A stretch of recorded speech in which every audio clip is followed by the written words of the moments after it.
parler de 3 livres cultes, 3 livres de poche cultes. Hein. Le côté culte, moi ça me dérange un tout petit peu parce que c'est plutôt quelque chose de générationnel, j'ai l'impression, tout ce qui est culte. Hein. J'ai l'impression que les livres qui me marquent, il y en a toujours des nouveaux qui arrivent en permanence, donc j'ai pas tellement de livres cultes. Hein. Et puis en plus, en tant que traductrice, j'ai besoin d'être nourrie en permanence aussi de choses très diverses, donc je peux pas rester dans une case seulement. Mais donc, par contre, j'ai des livres qui me hantent, des livres que j'ai lus récemment qui me hantent, et puis des livres beaucoup plus anciens qui continuent de me hanter et qui continuent de me nourrir. J'ai repensé à cette phrase de Martin Amis qui parlait, lui, de Solvello, qu'il a très bien connu, dont il aimait particulièrement les œuvres, où il expliquait que dans l'expérience, qu'il n'y a qu'avec les grandes œuvres d'art qu'on a une conversation. Je pense que c'est ça, les livres qui nous hantent, on entretient des conversations avec l'auteur et avec l'œuvre, et ça nous nourrit de diverses manières. Le premier, j'ai commencé par un auteur américain parce que bon, traductrice de l'anglais, il fallait bien. William Goyen, c'est l'imaginaire Gallimard, Precious Sport. Je l'ai choisi parce que déjà c'est un recueil de nouvelles et qu'on ne lit pas assez de nouvelles alors qu'il y a des choses complètement extraordinaires dans ce domaine-là qui sont faites.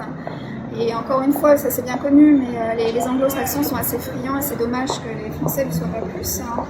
Et que ce livre-là en particulier, il faudrait lire juste pour le titre en fait, qui est tellement magnifique. Et pour situer un petit peu rapidement William Goyen, c'est un auteur qui a été très connu en Europe, beaucoup plus connu en Europe aux États-Unis, comme ça arrive avec un certain nombre d'auteurs américains. C'est un auteur du sud des États-Unis, du Texas, mais chez qui on retrouve certaines des caractéristiques typiques des auteurs américains du sud, à savoir qu'il était très alcoolique. Assez religieux aussi, très marqué par la religion, et qui avait aussi un rapport à la nature très puissant. Et donc, William Goyen a écrit des romans, il s'est beaucoup diversifié, il ne se cantonnait pas du tout dans un seul genre. Et voilà, donc il y a ce texte qui s'appelle Precious Sport, qui regroupe diverses nouvelles. Et ces nouvelles-là, on les a un petit peu cataloguées dans une espèce de mouvement de réalisme magique, parce qu'effectivement, ce sont des textes où le merveilleux est toujours présent, toujours à fleur. Chaque histoire, c'est comme un satori en fait. Le satori, c'est l'éveil spirituel, et c'est l'expérience qui crée un éveil spirituel très puissant. Dans les textes de William Goyen, les humains, les hommes, sont toujours face à une nature plus forte, supérieure à eux. Le monde qui les entoure est plus grand qu'eux. Et c'est face à cette nature déchaînée qu'ils vont réaliser, comprendre, s'éveiller à quelque chose. Juste pour lire la première phrase de la toute première nouvelle. La toute première nouvelle s'appelle « La sève prise dans la glace ». C'est l'histoire d'un professeur qui va enseigner dans le nord des États-Unis. Et tous les jours en allant au travail, il passe devant une serre. Et il va avoir une révélation un jour précis. Il va se passer quelque chose avec cette serre. Et donc ça commence et il dit il est vrai que je n'ai pu produire que des sons incohérents depuis que j'ai vu cela de mes yeux. J'ai perdu la parole. Ils m'ont donc demandé d'écrire. Puisque vous êtes poète, écrivez lentement. Ils ne savent pas très bien ce qui les attend, et moi-même, pas davantage. Donc voilà, dès le début, il y a une espèce de mystère qu'il va falloir qu'on découvre. William Goyen, Precious Sport, traduit de l'américain, de l'anglais des États-Unis donc, par Patrice Repusso, et je précise aussi que William Goyen a aussi été traduit par Maurice Edgar Coindreau, qui est un peu le dieu de la traduction, on va le dire comme ça un peu rapidement, et qui a énormément fait pour répandre toute une littérature américaine en France. C'est donc un auteur italien qui a fait la Seconde Guerre mondiale, qui a été énormément marqué par cette expérience-là et dont les livres tournent quasi essentiellement autour de son expérience de la Seconde Guerre mondiale, de ce qu'a vécu l'Italie pendant la Première Guerre mondiale. mondiale, hein, mais aussi de son rapport à la nature. C'était un auteur du nord de l'Italie, des montagnes, hein, et c'était un chantre un petit peu de la culture des montagnes, de cette région nord de l'Italie qui est très particulière parce que c'est la région qui à une époque fait partie de l'Empire austro-hongrois, donc a été extrêmement marquée par la culture germanique, hein, et dont les dialectes étaient très imprégnés d'allemand, hein, dont certains dialectes d'ailleurs ont disparu. Hein. Et pour dire pourquoi un petit peu j'ai choisi cet auteur, hein, c'est que Stern, ça fait partie de ces auteurs où je me suis dit pendant des années, il va falloir que je le lise sans savoir absolument pourquoi, hein, parce que j'avais en fait aucune idée de quoi ça parlait. Hein. Je savais pas qu'il avait fait la guerre, enfin, je savais rien du tout sur cet auteur. Mais je sais pas, ce nom tournait dans ma tête de manière incessante. Hein. J'étais hantée sans même l'avoir encore lu. Hein. Ça c'est très drôle quand il y a les livres qui viennent à vous en fait. Hein.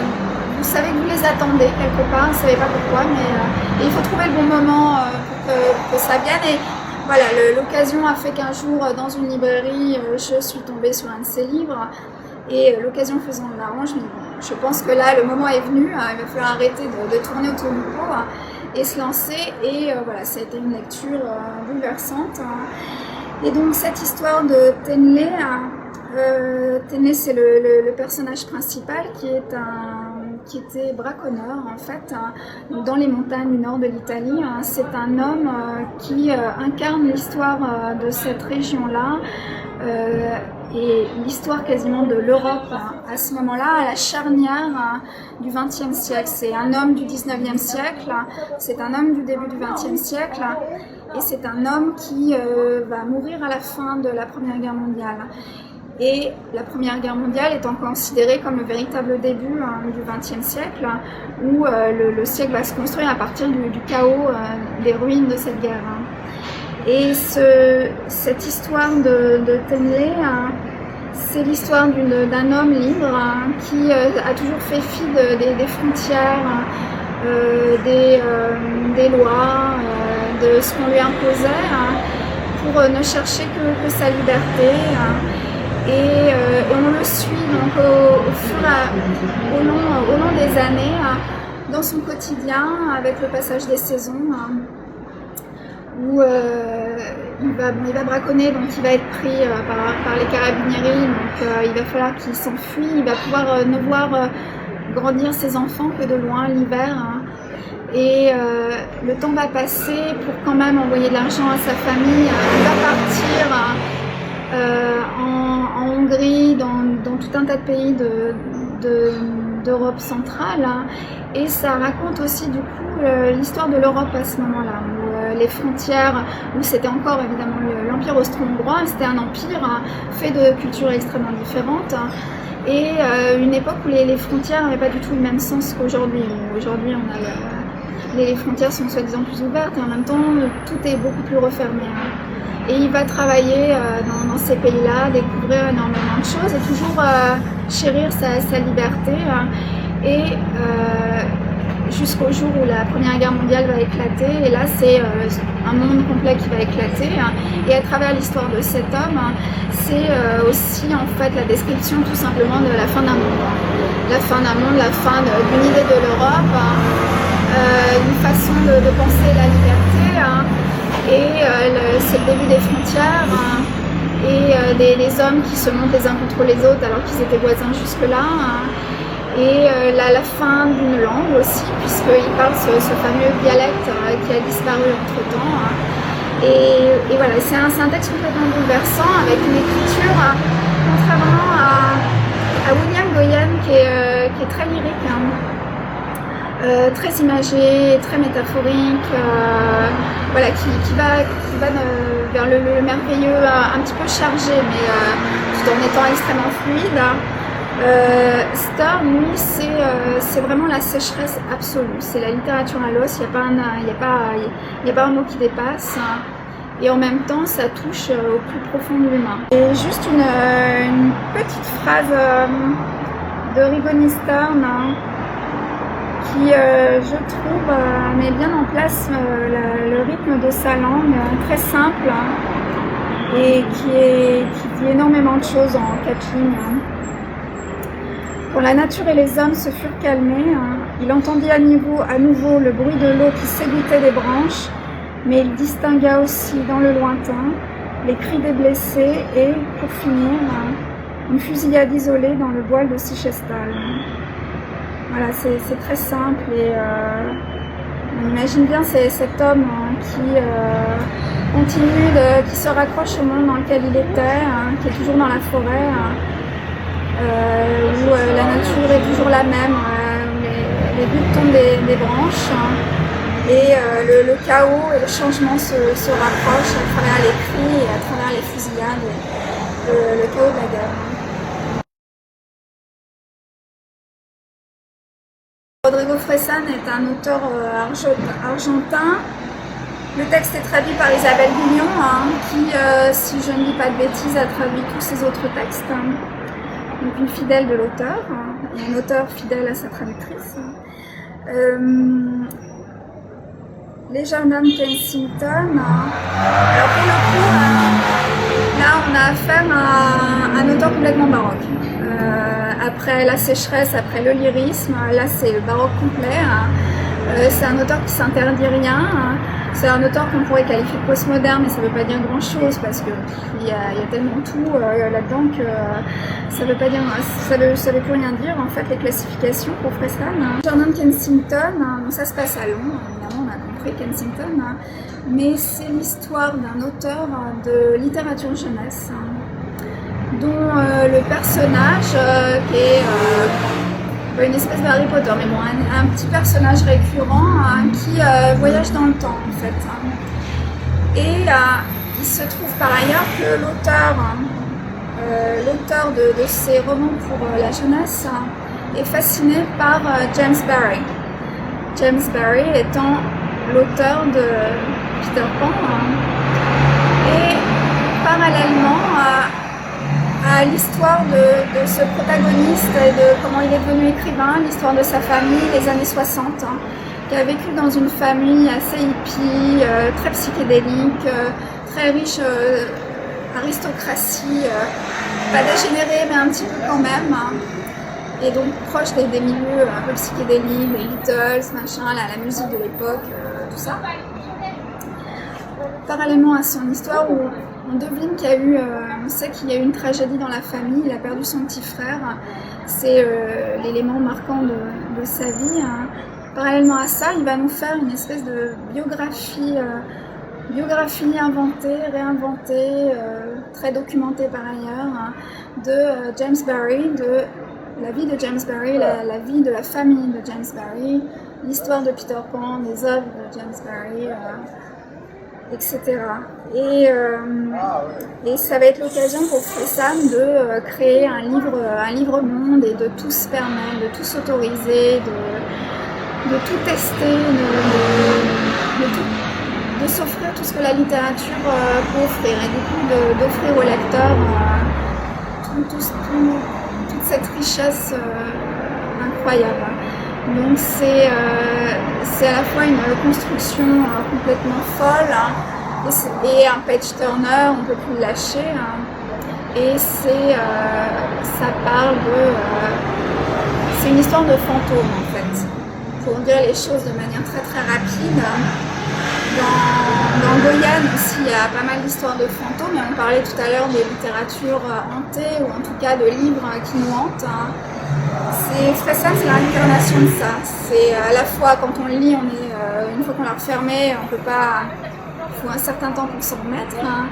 Mais c'est l'histoire de personnages hantés et d'auteurs hantés. Comment finalement aussi on devient un auteur. C'est parce que quelque part on est hanté par...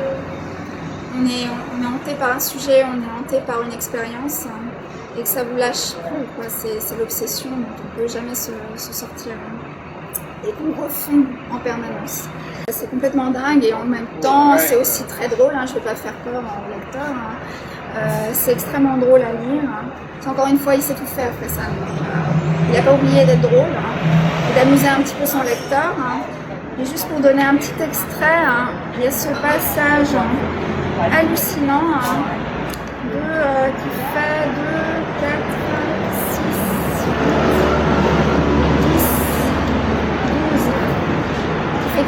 pages, 14 pages d'énumération. Ça pourrait être un cauchemar ou un calvaire et c'est complètement réjouissant et très mélancolique en même temps, puisqu'il parle une espèce de... Il fait la liste des gens qui sont passés chez ses parents, en fait, qu'il a vu quand il était enfant. Et il explique ce qu'il a retenu d'eux. Et à chaque fois, au détour de cette énumération, pour certaines personnes, il y a une formule qui revient.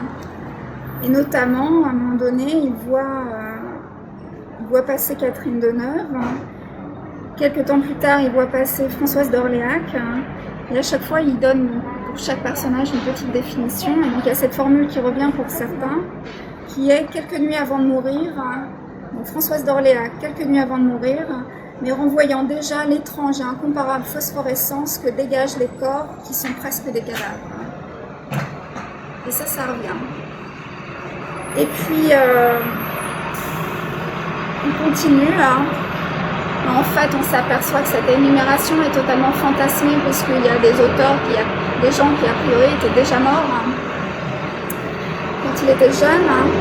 Et à la fin, là, on dit, il y avait et mon père et ma mère qui étaient là, bien sûr, et mon petit frère Bako, donc ce fameux traumatisme de son enfance, et mon petit frère Bako, quelques nuits avant de mourir, mais renvoyant déjà l'étrange et incomparable phosphorescence que dégagent les corps qui sont presque des cadavres.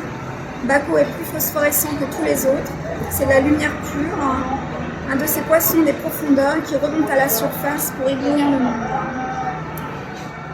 Donc ça c'est très beau et c'est le résumé du texte. Et sur la fin, on va découvrir, on va comprendre pourquoi, évidemment, perdre son petit frère c'est forcément traumatisant, mais pourquoi il a toute sa vie eu l'obsession de Peter Pan, puisque le syndrome de Peter Pan c'est le refus de devenir adulte et l'éternelle jeunesse, l'enfance éternelle, l'enfance rêvée éternelle, c'est Neverland, donc tout va bien et on vit plein d'aventures.